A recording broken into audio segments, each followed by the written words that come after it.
I'm going to be reviewing the Zoom IQ5 today. Now, one of my favorite pieces of kit for when I'm traveling and doing videos is to take my Zoom H4n digital recorder with me.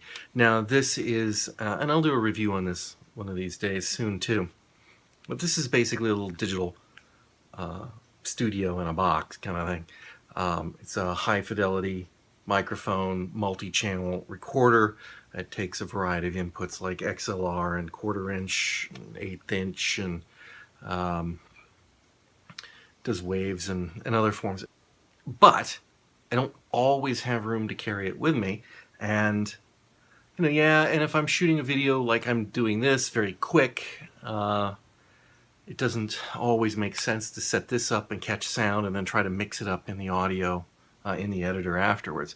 So that's why I got this made by the same people, the Zoom IQ5. Now they make three of these. They make an IQ5, an IQ6, and an IQ7, and I have the 5, and I'll explain why. And I will briefly explain what the differences are on the other two, which might inform your purchase decision. What this is a lightning connector device that connects onto an iPhone or an iPad, and it is a stereo microphone. And so let me just show you a couple things. It works on an iPad, so I'm going to use my iPad here and plug it in, and you can see it's lit up, it's got power, and that's it. To make this use for the recorder for the camera, like you would be recording video, you're done. It's done and working.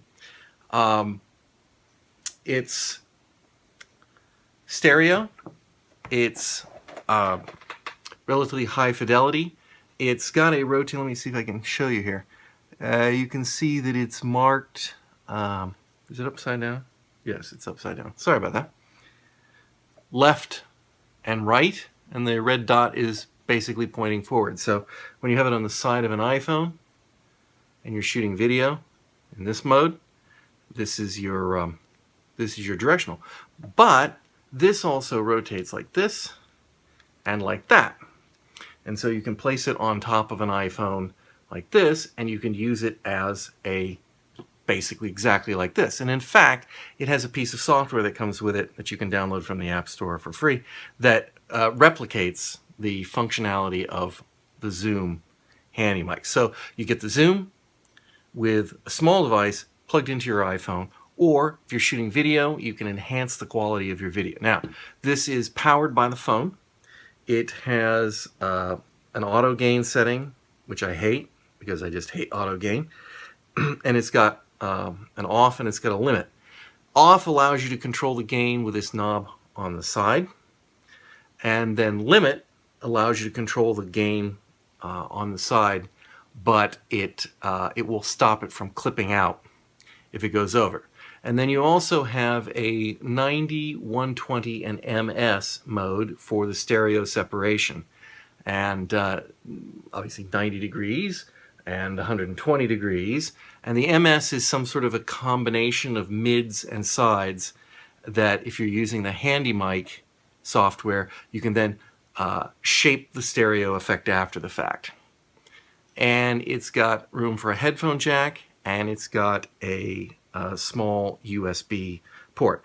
Now, the reason it's got the headphone jack is for monitoring what you're recording through the handy app, and the USB port allows you to feed power into this, which feeds power into the phone and keeps the phone from running down while it's shooting video. So if you had it on a tripod, you wanted to plug it in, you could shoot for quite a long time using it.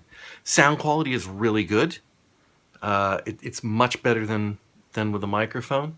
It has very good stereo separation. You can definitely, whoa, sorry about that. You can definitely hear the left and right back and forth between it. One thing I don't quite like about it is that if you're shooting, and this is like an OCD thing, this is how you would normally put the mic on your phone, and then you would spin it and you would turn it. So if you could imagine the screen like that, you would plug it in like this. And that's because they're expecting, and the microphone's facing me here. And that's because they'd be expecting you to be shooting video that way. But it works just as well when you're using the selfie cam, in which case you can't spin it all the way around, so you have to pull it off and put it on backwards. And although that's not really a problem, you can't see the light to tell you if anything's happening, and that does give you some indication of clipping and things. So, it's a minor problem, but it's a clever design, and I really quite like it. Now, IQ6 or IQ5 versus IQ6 versus IQ7. This is the 5. Simply bought it because it's the cheapest of the 3. And it's really the first one of that kind of line that you can still get. The IQ6 doesn't have that video audio mode rotation. It's got microphones on it like this. So it's essentially putting this microphone unit on top of your iPhone. And so it's probably better for this kind of recording, but not so good for this kind of recording if you were picturing that as a camera. And so that's more. It's about $100 in the US. And then you've got the IQ7, which they went back to a mode. It's still a different mic configuration than the 5 or the 6, but you've got a mode that you can turn it around so that you're either getting your stereo separation this way or you're getting your stereo separation this way. And it's the same price as the IQ6, but it didn't seem to be worth the difference in investment as far as I could tell. But it's quite good. I recommend it. It doesn't come with a windsock, which would be really nice because it does pick up wind terribly, terribly badly. Particularly if you're facing the camera and it's just blowing straight into it. And it doesn't come with a case. And it does, with the little fiddly plasticky bits and the turning and stuff, it does feel like this is probably relatively prone to getting snapped or broken.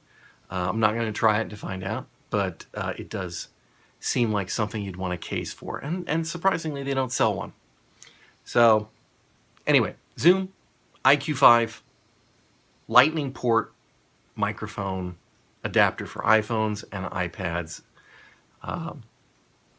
Recommended.